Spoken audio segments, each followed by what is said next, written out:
cut the crap! If you're immortal, why would you take away individual freedoms and censor the net? Jack, don't be silly. Don't you know that our plans have your interests, not ours, in mind? What? Jack, listen carefully, like a good boy. The mapping of the human genome was completed early this century.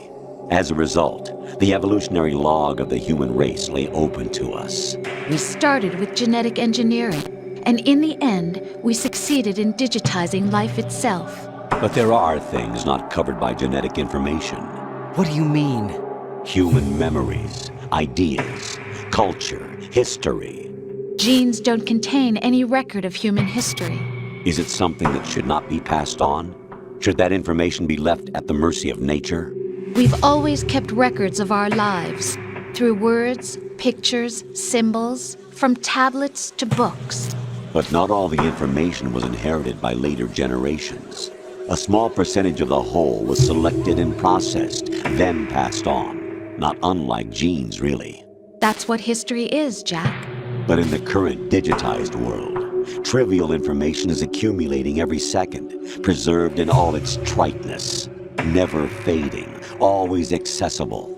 Rumors about petty issues, misinterpretations, slander. All this junk data, preserved in an unfiltered state, growing at an alarming rate. It will only slow down social progress, reduce the rate of evolution. Right. You seem to think that our plan is one of censorship. Are you telling me it's not? You're being silly. What we propose to do is not to control content, but to create context. Create context? The digital society furthers human flaws and selectively rewards development of convenient half-truths. Just look at the strange juxtapositions of morality around you. Billions spent on new weapons in order to humanely murder other humans. Rights of criminals are given more respect than the privacy of their victims.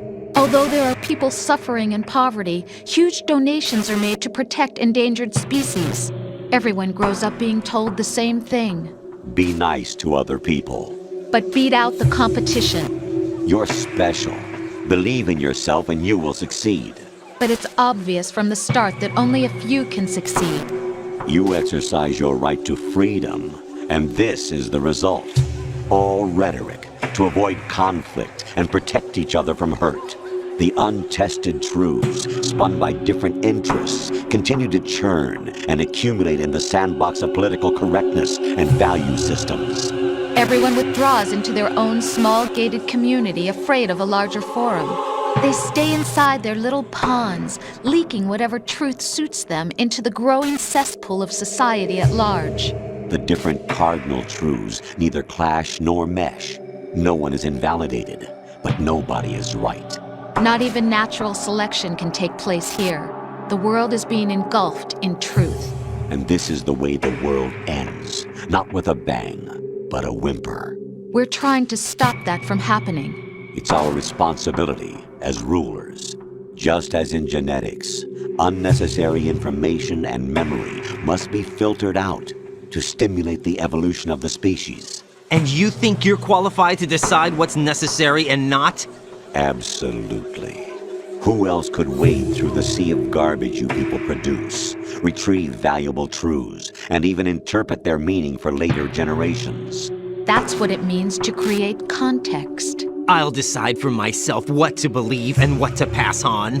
But is that even your own idea? Or something Snake told you? That's the proof of your incompetence right there. You lack the qualifications to exercise free will. That's not true. I have the right. Does something like a self exist inside of you? That which you call self serves as nothing more than a mask to cover your own being.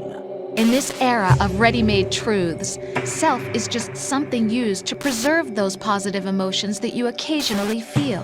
Another possibility is that self is a concept you conveniently borrowed under the logic that would endow you with some sense of strength. That's crap! Is it?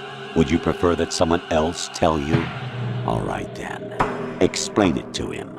Jack, you're simply the best, and you got there all by yourself. Oh, what happened? Do you feel lost? Why not try a bit of soul searching? Don't think you'll find anything, though. Ironic that although self is something that you yourself fashioned, every time something goes wrong, you turn around and place the blame on something else. It's not my fault. It's not your fault. In denial, you simply resort to looking for another, more convenient truth in order to make yourself feel better. Leaving behind in an instant the so-called truth you once embraced. Should someone like that be able to decide what is truth? Should someone like you even have the right to decide? You've done nothing but abuse your freedom. You don't deserve to be free. We're not the ones smothering the world. You are. The individual is supposed to be weak, but far from powerless. A single person has the potential to ruin the world. And the age of digitized communication has given even more power to the individual.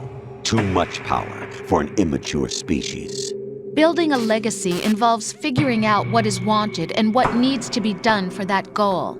All this you used to struggle with. Now we think for you.